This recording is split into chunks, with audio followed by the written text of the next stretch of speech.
नमस्कार, रामगढ़ी लॉकडाउन पाठशाला में आपका स्वागत है। हम लोग आज क्लास 12 मैथ्स का चैप्टर 1 जो रिलेशन फंक्शंस कंटिन्यू था, उसी को क्लास आज पार्ट 9 है हमारा।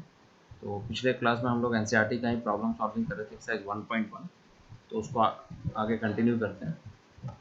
तो देखिए, आज क्वेश्चन नंबर 10 पे डिस्कशन करना है। क्वेश्चन नंबर 10 क्या है? Give an example of a relation which is symmetric but neither reflexive not transitive, transitive but neither reflexive nor symmetric, reflexive and symmetric but not transitive, reflexive and transitive but not symmetric, and symmetric and transitive but not reflexive। तो इस तरह का हम लोग को 5 different तरह का relations का एग्जांपल देना है।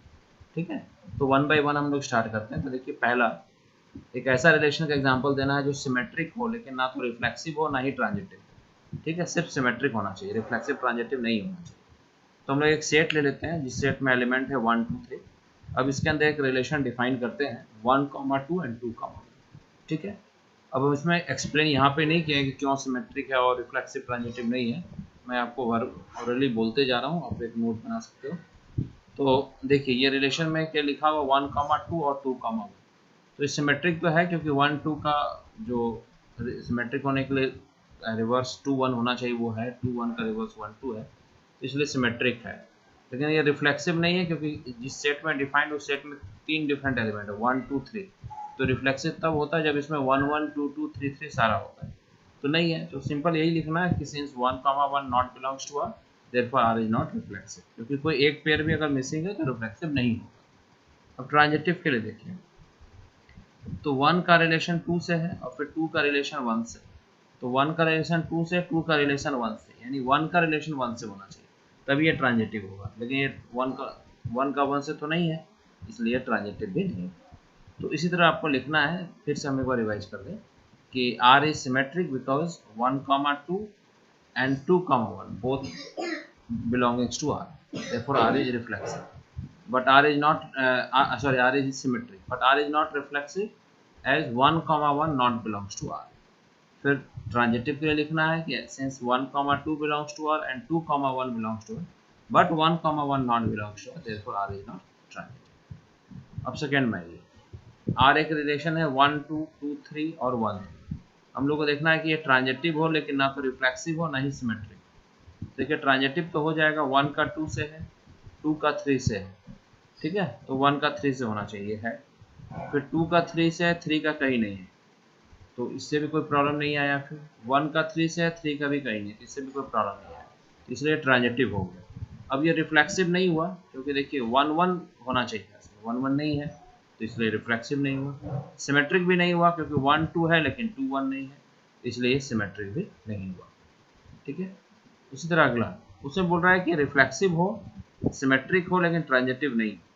तो देखिए, रिफ्लेक्सिव के लिए तो 1 1 2 2 3 3 होना चाहिए, वो तीनों है, इसलिए रिफ्लेक्सिव हो गया। सिमेट्रिक के लिए क्या है, जो भी पेयर हो उसका रिवर्स भी होना चाहिए। तो इसमें इसको चेक करने का जरूरत नहीं है 1 1 2 2 3, वो तो सेल्फ होता है। तो देखिए यहाँ पे 1, 2, तो 1, 2 बिलोंग्स करता है तो उसका रिवर्स 2, 1 भी है।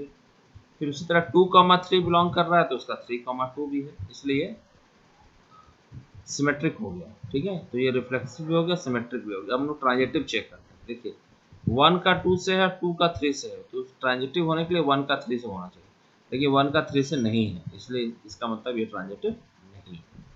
ठीक है, फोर्थ देखते हैं। देखिए, इसमें बोला रिफ्लेक्सिव और ट्रांजिटिव है लेकिन सिमेट्रिक नहीं है।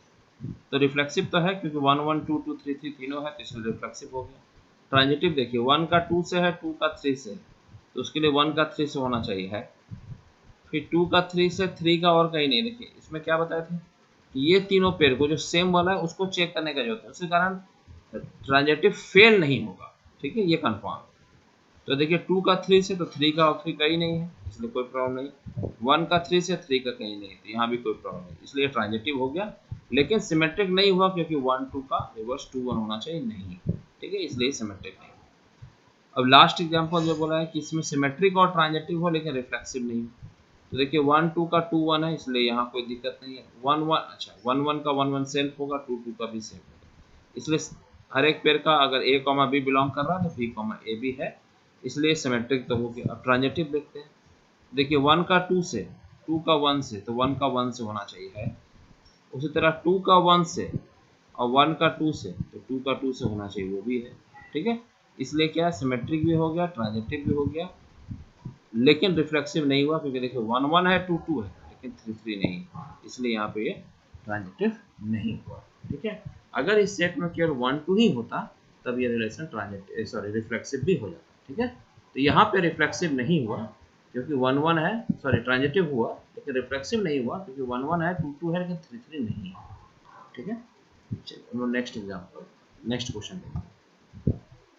Question number 11, so that the relation R in the set A of points in a plane given by R equal to P comma Q such that distance of the point P from the origin is same as the distance of point Q from the origin। देखिए यहाँ पे जो relation R defined है जिस set में, उस set में वो सेट जो है किसी प्लेन पे जितना पॉइंट्स लाई करता है वो सारे पॉइंट्स के बीच में रिलेशन, और रिलेशन कैसा है कि दो पॉइंट यानी P का रिलेशन Q से तब होगा जब distance of point P from the origin is same as distance of point Q from the origin. यानी पॉइंट P का रिलेशन पॉइंट Q से तब होगा जब दोनों पॉइंट जो है वो ओरिजिन से इक्वल डिस्टेंस है, यानी OP इक्वल टू OQ हो। आप ऐसे समझ सकते हैं, OP इक्वल टू OQ है, जहाँ O क्या है, ओरिजिन है। तो हम लोग को दिखाना है कि ये इक्विवेलेंस रिलेशन है। देखिए P का रिलेशन Q से तब होगा जब OP इक्वल टू OQ, तो ऑब्वियस है कि P का रिलेशन P से तो होगा ही क्योंकि OP इक्वल टू OP। ठीक है, इसलिए रिफ्लेक्सिव तो हो गया। तो देखिए यहाँ पर लिखा हुआ है कि रिलेशन R क्या है, वो मैंने आपको बता दिया। ठीक है, अब clearly P, P belongs to R since distance of point P from the origin is always same as the distance of same point P from the origin, इसलिए यहाँ कोई दिक्कत नहीं है, इसलिए R रिफ्लेक्सिव हो गया। अब सिमेट्री देखिए, मान लीजिए P, Q R में है, इसका मतलब क्या हुआ, OP इक्वल टू OQ। तो अगर OP इक्वल टू OQ हो तो OQ इक्वल टू भी OP हो सकता है, इसलिए Q, P भी बिलोंग कर जाएगा। तो देखिए इसमें लिखा हुआ है the distance of point P from the origin is same as the distance of point Q from the origin. ठीक है, तो फिर the distance of point Q from the origin is same as distance of point P from the origin, वही बात है। इसमें बोल रहा है कि P का डिस्टेंस उतना ही है जितना Q का है, तो हम इसको ऐसे बोल रहे हैं Q का डिस्टेंस उतना ही है जितना P का है ओरिजिन से, तो सेम है, इसलिए Q, P R में बिलोंग कर गया, इसलिए R जो है वो सिमेट्रिक भी होता है। अब हम लोग ट्रांजिटिव देखते हैं क्या होगा। अच्छा, इस क्वेश्चन में और भी देख ले, इक्विवेलेंस तो दिखाना ही है, साथ में भी दिखाना further so that the set of all points related to P not equal to 0 0, वो so that set of all points, वो सारा पॉइंट्स जो एक पॉइंट P से रिलेटेड हो, वो पॉइंट P खुद ओरिजिन नहीं होना चाहिए, वो एक सर्कल बनाएगा जो P से ही पास करेगा जिसका ओरिजिन एक सेंटर होगा। तो ये उसमें आगे फर्दर है। चलिए अभी हम लोग सिमेट्रिक चेक किए थे, अब ट्रांजिटिव चेक करते हैं। देखिए मान लीजिए P, Q R में है, Q, S भी R में, तो इसका मतलब क्या होगा, OP इक्वल टू OQ है और OQ इक्वल टू OS है। तो जब OP OQ के बराबर है, OQ OS के भी बराबर है, तो OP इक्वल टू OS आराम से हो जाएगा। इसको देखिए हम लोग स्टेटमेंट में लिखा हुआ है the distance of points P and Q from the origin is same and also the distance of Q and S from the origin is same.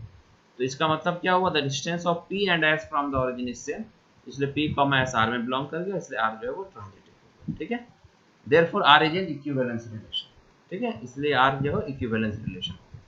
अब देखिए the set of all points related to P not equal to 0 0। अब कोई वो point जो खुद origin नहीं है, तो कोई एक ऐसा पॉइंट हम लोग P मान लेते हैं जो खुद ओरिजिन नहीं होना चाहिए।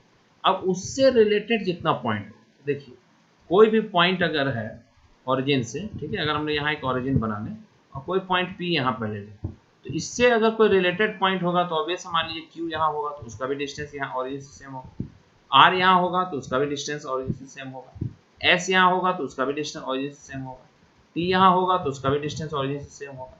ठीक है, U यहाँ होगा तो उसका भी डिस्टेंस ओरिजिन से सेम होगा, यानी सारा जितना भी पॉइंट से रिलेटेड होगा सारा पॉइंट जो है वो ओरिजिन से इक्वल डिस्टेंस पे होगा।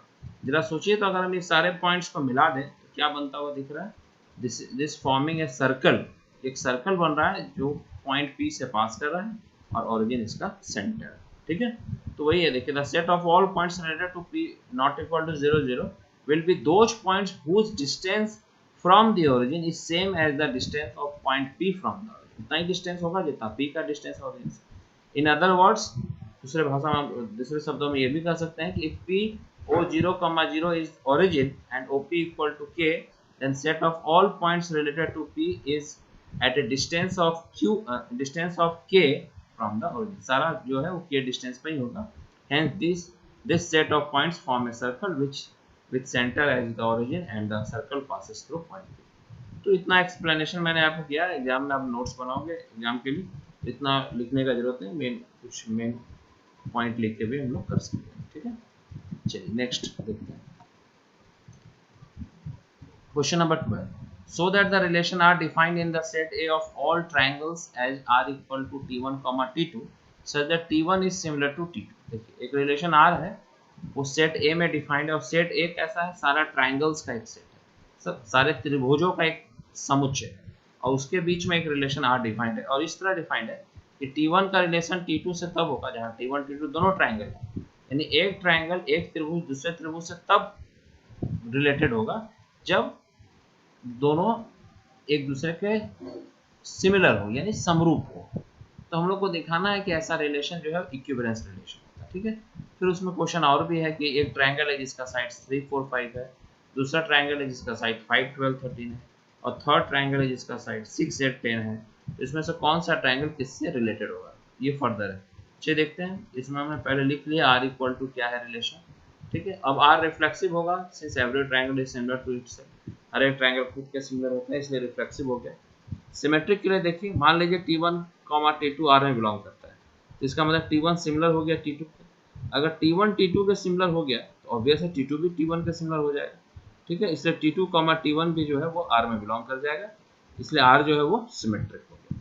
अब ट्रांजेक्टिव के लिए देखिए, मान लीजिए t1 t2 r में बिलोंग करता है, t2 t3 भी r में बिलोंग करता है, इसका मतलब t1 सिमिलर हो गया t2 के और t2 सिमिलर हो गया t3 के। तो अगर t1 t2 के सिमिलर है, मतलब t1 ट्रायंगल वैसा ही दिखता है जैसा t2 दिख रहा है, फिर t2 वैसा ही दिखता है जैसा t3 दिख रहा है, तो ऑब्वियस है t1 का भी सिमिलर हो जाएगा t3 के, इसलिए t1 t3 r में बिलोंग कर गया, इसलिए r जो है वो ट्रांजिटिव हो गया।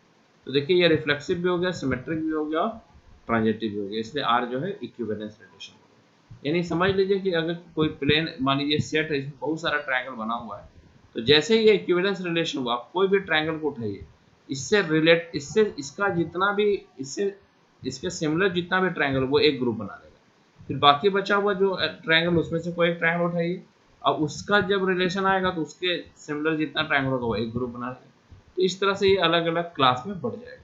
ठीक है, जो हम पिछले बार इक्विवेलेंस क्लासेस में भी किए थे। चलिए इसमें आप देखते हैं ये जो 3 ट्रायंगल है, इसमें कौन सा ट्रायंगल एक दूसरे से रिलेटेड है। तो कोई भी ट्रायंगल दूसरे से तब रिलेटेड होगा जब दोनों समरूप हो, यानी सिमिलर हो। और दो ट्रायंगल अगर सिमिलर होता है, यानी उसका जो साइड्स होगा, करस्पॉन्डिंग साइड्स, उसका रेशियो सेम होना चाहिए। तो अब देखिए यहाँ t1 का जो रेशियो है 3 4 5, और जो t3 का है वो 6 8 10। तो देखिए 3/6 क्या आ जाएगा 1/2, 4/8 क्या आ जाएगा 1/2, 5/10 क्या आ जाएगा 1/2। तो यहाँ पे साइड्स जो है प्रोपोर्शनल दिख रहा है, तो ऑब्वियस है t1 भी t3 के सिमिलर होगा। फिर भी देखते हैं क्या है। तो देखिए now we can observe that 3/6 equal to 4/8 equal to 5/10 equal to half. The corresponding sides of the triangle T1 and T3 is same in the same ratio then the triangle T1, ठीक है, triangle to triangle T1 is similar to T3। ठीक है, तो ये T1 जो है वो T3 के सिमिलर हो गया। ये लिखने का जरूरत नहीं, डायरेक्ट भी लिख सकते हो T1 is similar to T3 hence T1 is related to T3। ठीक है, ये हो गया। तो आज हम लोग यहीं तक करेंगे। ठीक है, अब नेक्स्ट वीडियो में जो है हम लोग जो इस एक्सरसाइज का जो बाकी रिमेनिंग क्वेश्चन है, 2-4 क्वेश्चन बच रहा है, उसको कंप्लीट करेंगे, then we will enter in the next topic function. ठीक, तो आज इतना ही तक करते हैं। ओके, धन्यवाद।